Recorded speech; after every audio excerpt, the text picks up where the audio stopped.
ketika seperti ini sambil mendengarkan membaca astagfirullah, ketika pulang astagfirullah, astagfirullah, niscaya orang yang membaca ini Allah akan ampuni dosanya. Bukankah seseorang dimasukkan ke dalam surga Allah Subhanahu wa taala bukan sekedar karena amalnya yang banyak, bukan. Orang yang sudah banyak sholat malamnya, rajin baca Qur'annya, rajin sholatnya, apakah pasti dia masuk surga? Belum tentu.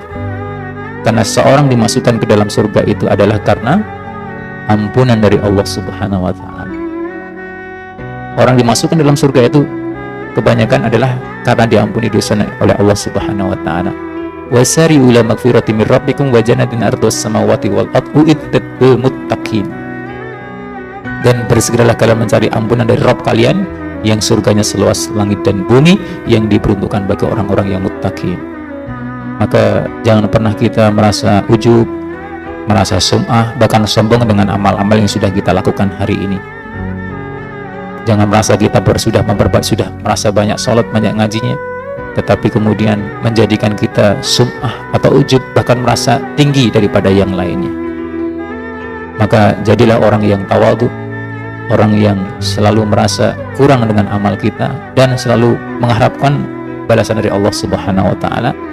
Dan semoga kita termasuk di antara orang-orang yang diampuni dosanya oleh Allah Subhanahu wa taala. Dan yakin bahwa ketika kita berusaha dekat dengan Allah, tidak menyelisih peringatan Allah Subhanahu wa taala, maka Allah akan memberikan keajaiban kepada kita semuanya. Dekati Allah, semakin mendekat, semakin kita mendapat nikmat, semakin dekat kepada Allah, maka niscaya Allah akan munculkan keajaiban sebagaimana dalam Al-Qur'anul Karim surat At-Talaq ayat yang kedua dan ketiga. Wa may yattaqillaha yaj'al lahu makhraja wa yarzuqhu min haitsu la yahtasib. Sesiapa yang bertakwa kepada Allah, maka Allah akan berikan kepada mereka jalan keluar dan rezeki yang tidak disangka-sangka. Boleh jadi kita punya pekerjaan yang mungkin tidak selevel dengan pendapatan kita, tapi kalau Allah sudah berkehendak sesuatu yang tidak mungkin itu akan menjadi mungkin, insya Allah. Karena sesungguhnya rezeki itu tidak bergantung kepada pekerjaan kita.